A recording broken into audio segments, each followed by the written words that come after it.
10 жакын китептин автору, жазуучу Исмаилов Чыңгыз агабыз келип отурат. Кош келипсиз. Ассаламу алейкум. Саламатсызбы? Кош келипсиз. Студиябыздан көргөнүзгө кубанычтабыз. Алгач дал ушул бизди таң калтырып жаткан тема боюнча сөз баштаңыз. Тынымсыз сүйлөө боюнча рекорд. Жалпы ошол кандай болот, идея кайдан келди? Аяктан эмнелерди көрө алабыз? Башынан. Славянский университетти бүттүм. Анда дагы өзүм тандоо менен өткөм бюджетке, кызыл диплом менен аяктагам. Керемет.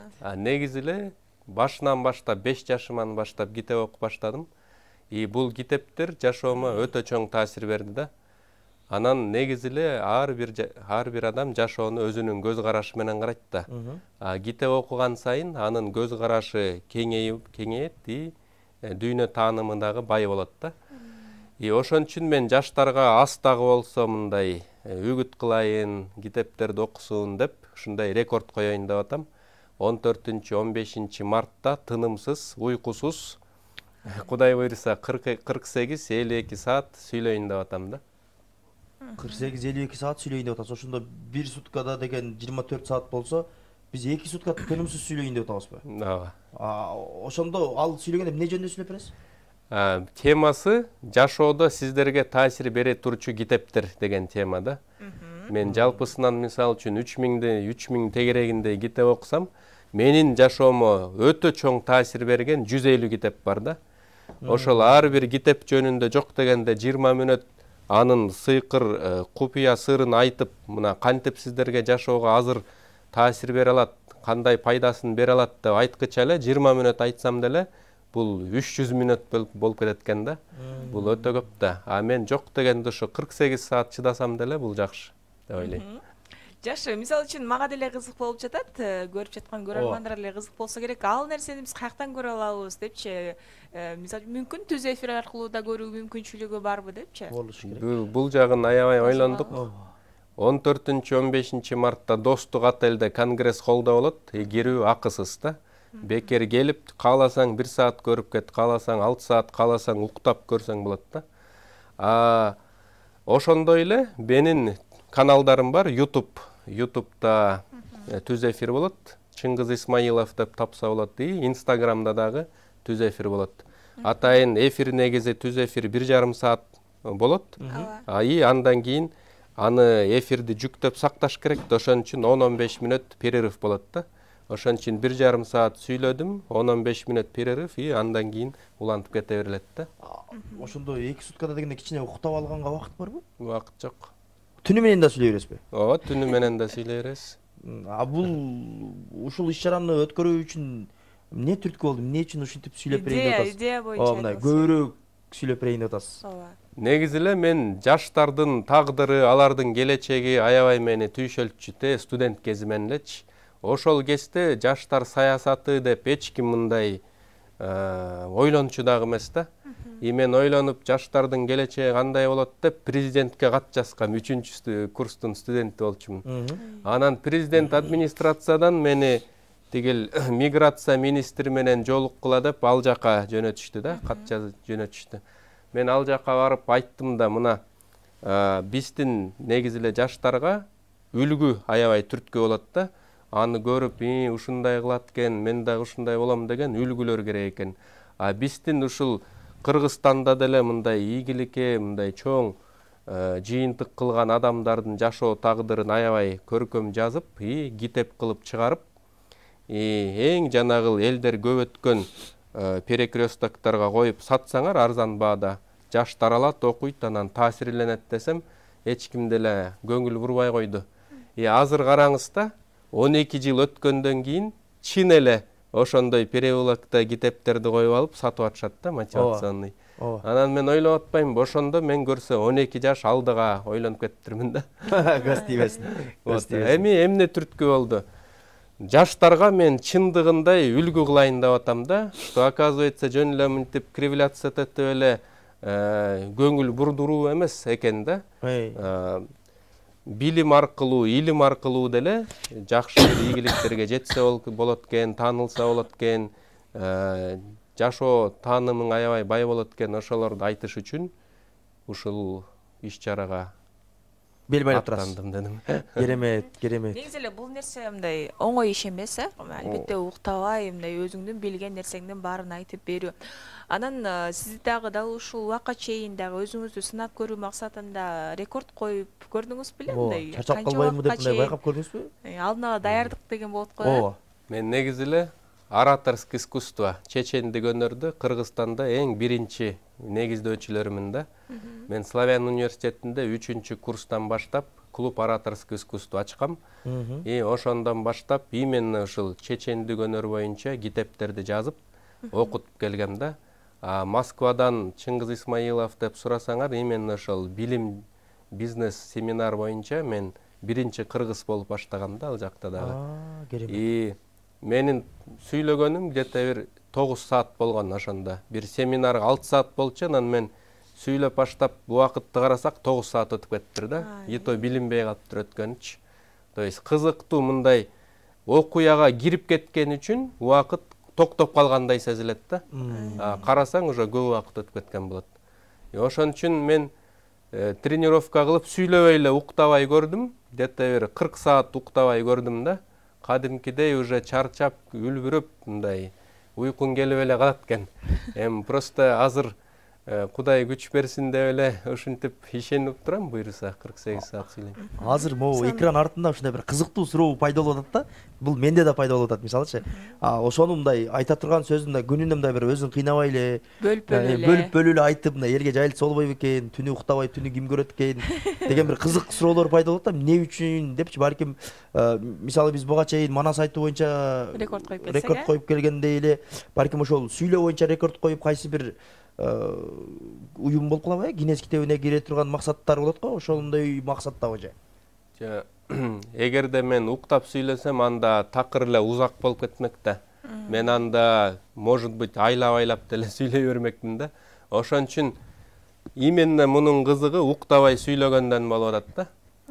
Эгерде мен уктап алганда өтө көп убакыт болуп кетмеген да. Жакшы. Түшүнүктүү.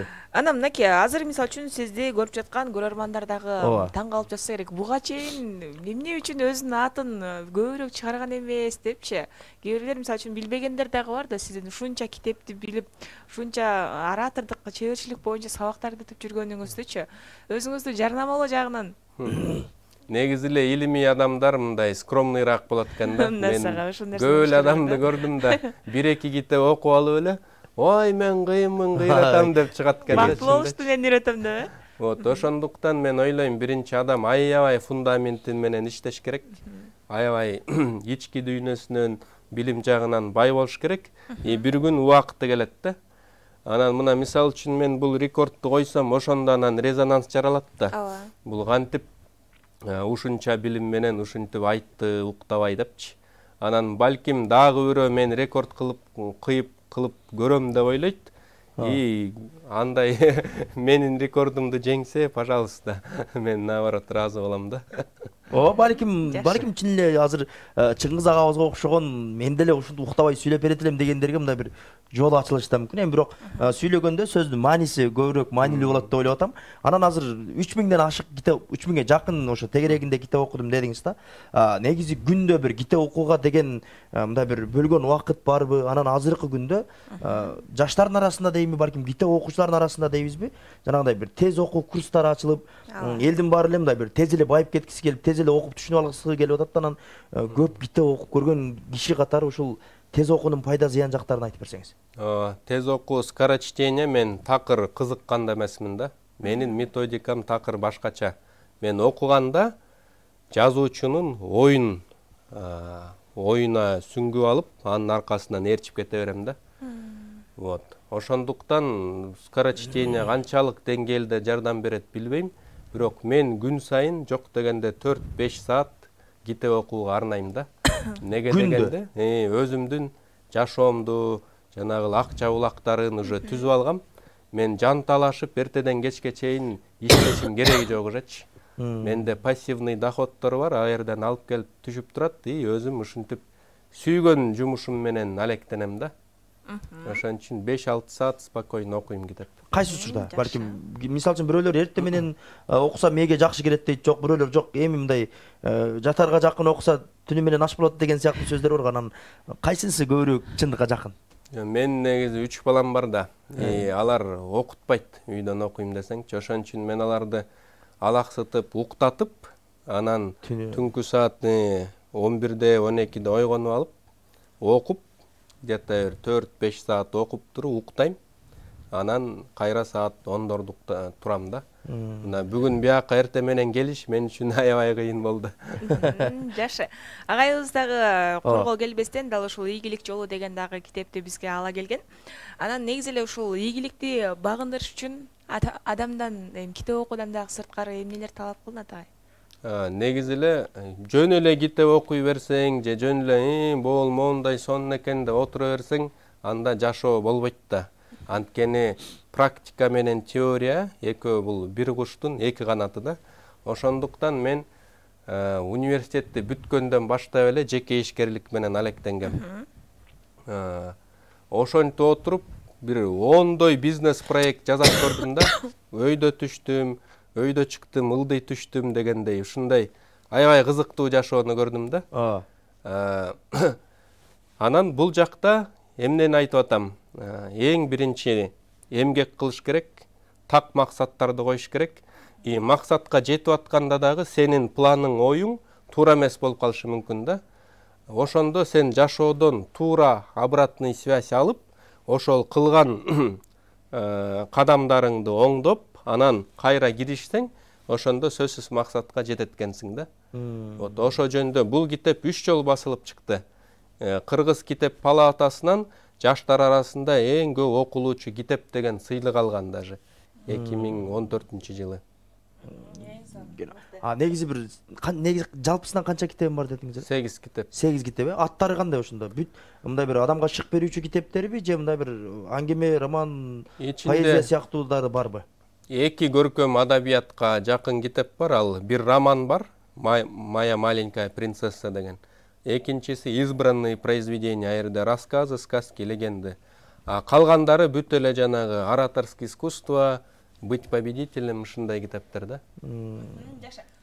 Суроонун акыркысы болсун, негизи эле ушул азыркы учурда өзүңүз көргөндөй эле, жогоруда айтканыңыздай эле 1-2 китеп окуп алып эле анан башкаларга билим берип, башкаларга көп нерсени үйрөтөм деген айымдар, мырзалар аябай көбөйүп кетти да. Негизи эле ошолорго барыш жаштар үчүн мындай пайдалуу келеби? Просто биздин жаштар анан негизи эле элдер аябай жай жетилип атат да. Анан ошон үчүн жанагы бизнес семинар, тренинг мен кыйынмын дегендер айрым ала албай атат жакшычы. Кооз кийинип алып эле, коозураак сүйлөп койсо эле ээрчип кетип атышат да. Бирок бул адамдардын деңгээли бир аз өсүп калса, уже айрым алаганды билет да. Бун действительно жакшы сүйлөйт экен, жыйынтыгы чыгат экен депчи, жанагы айтпады эле, по плодам их узнаете. То есть элдер уже артын карап калат да, кандай жемиштери, кандай результаттарды жасаган, ошону көрүп анан туура багыт алып ээрчишет да. Азыр просто элдер бир аз караңгыраак болгон үчүн кооз сүйлөгөн адамдар эле ээрчип кетип атат да, тилекке каршы. Кичине өкүнүчтүү, ооба. Азыркы учурда мисалы үчүн китеп окууну башташым керек деп жүргөндөр бар. Мисалы мен байкамаганда мындай мурдакка караганда көбүрөөк китеп оку деген үндөгөн инсандар көбөйүп атат да. Анан китеп окууну баштагандар кайсы китептерден башташ керек? Кандай китептерден башташ керек? Анан Чыңгыз Исмаилов сунуштаган сөзсүз ар бир кыргыз окуш керек деген же ар бир адам окуш керек деген 5 китеп. Мен эң биринчи баардыгын айтат элем, мифы и легенды Древней Греции дегенден башташ керек да.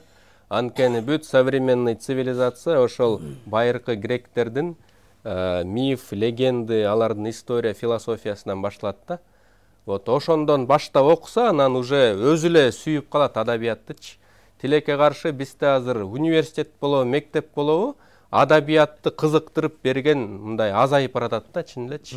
Эгерде ушул жанагы мифы Древней Греция аерде кандай код жатат, ар бирин чечмелеп айтып берсе, ушунчалык сен өзүң эле сүйүп адабиятты кирип ошол жака прям китептен чыкпай калмаксың да. Ошол жаштарды окууга кызыктыруу үчүн мен жана рекордто дагы сөзсүз түрдө биринчи мифы древней Грециядан баштайм буюрса. Бир китеп. Жаш.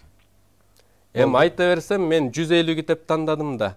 Демек калганын ошол жака чакыралы, Азыр мен деген ар бирин айтып баштасам анда бүтпөйт да. Просто башталышын айтып берейин, ушундан башташ керек деп. Түшүнүктүү. Тиерде аябай көп да китептер. Эң жакшы ошондо азыр бизди көрүп аткан көрөрмандар кызыгып калды. Кой мен барайынчы, бу Чыңгыз эмне жөнүндө бизге сүйлөп берет, дагы да болсо сүйлөгөн сөздөрүндө мындай чындык бардай деп мындай бир таасир калтырып аткан инсандарга дагы да ошол так күнүн ушундай бир адресин чакырык таштап кетели, анан ошол жактан барып сиз менен жолугушкан насип кылсын.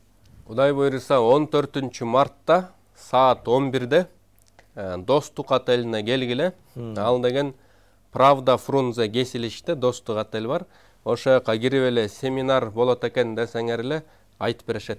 Ошо киргизип коюшат да. Акысыз, каалоочулар үчүн эшиги ачык. Кандай өзүңүзгө ыңгайлуу шарт болсо келип көрсөңүздөр болот. Андан сырткары Instagram тармагынан жана YouTube тармагынан дагы агайыбыздын айткан ар бир кеңештерин болобу. Ачыле көбүрөөк эле бөлүшүп турасызбы соц тармактан? Соц тармактан айтып, негизи Instagramда 59 000 подписчигим бар экен. Катталуучулар. YouTube'да 42 000 подписчигим бар экен да. Жакшы көрсөткүч. Сон кош келипсиз анда Чыңгыз ага. Сизге биз ийгиликтерди каалайлы. Дагы да болсо ошол адамдар өздөрү өнүгүп, анан өлкөнү өнүгүүгө тарткан инсандар көп болсун дейли.